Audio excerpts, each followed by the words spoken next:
ప్రలోభ బాంబు ఎన్నికల వేళ ఉద్యోగ నేతలతో పొంగులేటి టెలికాన్ఫరెన్స్ అట. ఎన్నికల వేళ పొంగులేటి శ్రీనివాసరెడ్డి ఎన్నికల కోడ్ ఉండగా కూడా కాన్ఫరెన్స్ పెట్టి మాట్లాడుతున్నారట. ఎందుకంటే ఓట్లు వేయాలని చెప్పేసి ఇటు ఈయనే అటు బీజేపీ. చూడండి ఒకసారి. కాంగ్రెస్ గెలిపిస్తేనే మీ పనులు అవుతాయంటూ వ్యాఖ్యలు.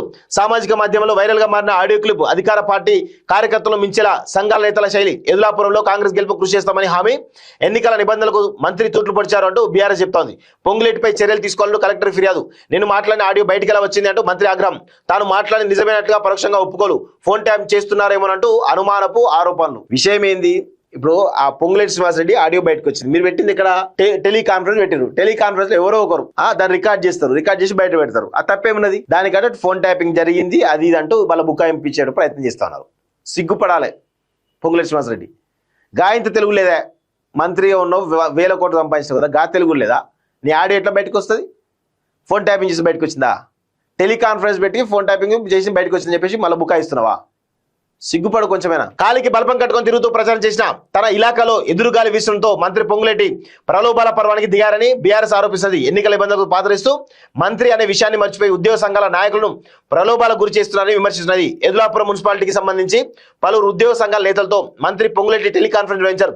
ఈ సందర్భంగా వారి మధ్య జరిగిన సంభాషణ సంబంధించిన రికార్డు తాజాగా సోషల్ మీడియాలో బయటకు వచ్చింది. ఇది సోషల్ మీడియాలో సంచలనంగా మారింది. ఆడియో విన్న వారంతా మంత్రి తీరుపై తీవ్ర అసహనం వ్యక్తం చేస్తున్నారు. మంత్రి స్థాయి వ్యక్తి ఇంత దిగజారి వ్యవహరిస్తారా? ఎన్నికల నిబంధనలు తుంగలో తొక్కుతారా అంటూ మండిపడుతున్నారు. నిబంధనల విరుద్ధంగా ఉద్యోగ సంఘాల నేతలు ప్రలోభాలకు గురి చేయడంపై బీఆర్ఎస్ నేతలు ఎన్నికల అధికారులకు ఫిర్యాదు చేశారు. ఎన్నికల సంఘం మరి దీనిపైన ఎలాంటి చర్యలు తీసుకుంటుందో చూడాల్సిన అవసరం అయితే ఉంది. ఎందుకంటే ఎన్నికల వేళ ఉద్యోగ సంఘాల నేతలు ఉద్యోగులతోటి మీరు ఈ విధంగా ఎన్నికల గురించి మాట్లాడడం ఏంది? ఇది ఎన్నికల రూల్స్ కు విరుద్ధంగా కనబడతా ఉంది. సో ఎన్నికల కమిషన్ వెంటనే పొంగులేటి శ్రీనివాసరెడ్డి పైన కేసు పెట్టి ఇమీడియట్ గా చర్యలు తీసుకోవాలి. సో మీరే బాధ్యత తీసుకోవాలి. సోషల్ మీడియాలోని ఆడియో ప్రకారం ఎన్నికల్లో కాంగ్రెస్ గెలిపించే బాధ్యతను మంత్రి పొంగులేటి ఉద్యోగ సంఘాల నేతలపై నెట్టారు. కాంగ్రెస్ గెలిపించే బాధ్యత మీరే తీసుకోవాలి. ఉద్యోగులతో తొందరగా ఓట్లు వేయించాలి. అభివృద్ధి బాధ్యత నాది, మీకు ఏం అవసరం వచ్చినా నేనున్నా అంటూ ప్రలోభాలకు తెరలేపినట్టు తెలుస్తుంది. పనులు ఏమైనా ఉంటే మా వద్దకే రావాలి, కాంగ్రెస్ గెలిపిస్తేనే పనులు అవుతాయనేలా వ్యాఖ్యలు చేశారంటూ ఆరోపిస్తున్నది.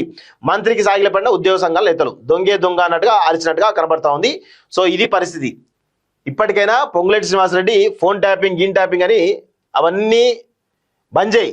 ఆ పనికిమాలిన ముచ్చట్లు బంద్ చేసి ఈరోజు నువ్వు టెలికాన్ఫరెన్స్ లో మాట్లాడినావా లేదా అది చెప్పు. మాట్లాడినా ఒప్పుకుంటావా లేదా? ఎన్నికల కమిషన్ కూడా ఇమీడియట్ గా ఆయన పైన కేసు పెట్టి రేవంత్ రెడ్డి చిత్తశుద్ధి ఉంటే ఆయన బర్తరఫ్ చేయాలి మంత్రి పదవి నుంచి. ఇగో అధికారం అడ్డు పెట్టుకుని అరాచకం, మద్యం డబ్బు పంపిణీ, పట్టణంలో కాంగ్రెస్ ప్రలోభ పర్వం. ఈయనేమో ఈ విధంగా ఎవరో చెప్పులు కుడుతున్న వ్యక్తికి 50,000 ఇచ్చినట. ఇవ్వడంలో తప్పేం లేదు, ఆయన రెగ్యులర్ ఇస్తున్నట్టు. కానీ ఆయన ఒక ఎమ్మెల్యే గతంలో పని చేసిండు, అనుభవం ఉన్నది. ఆయనకు తెలియదా ఎప్పుడు పంచాలి ఎప్పుడు పంచద్దని? ఇట్లా ఉంటుంది ఒక పరిస్థితి. దిక్కుమాలిన సర్కారు, ఉన్న హక్కులను కాపాడలేని అసమర్థ ప్రభుత్వం ఇది అంటూ హరీష్ రావు చెప్తా ఉన్నారు. సీఎం చంద్రబాబు తెలంగాణ పోలీసులు లేక కలగం. బాబుపై సోషల్ మీడియా పోస్టుల వివరాలు ఇవ్వాలంటూ ఎక్స్ లేక ఏపీ సీఎం అని కాకుండా సీఎం అని పేర్కొనపై సర్వత్రా విస్మయం. ఫిర్యాదుదారు లేకుండానే రాష్ట్ర పోలీసుల అత్యుత్సాహంపై విమర్శలు అంటూ చూస్తాను.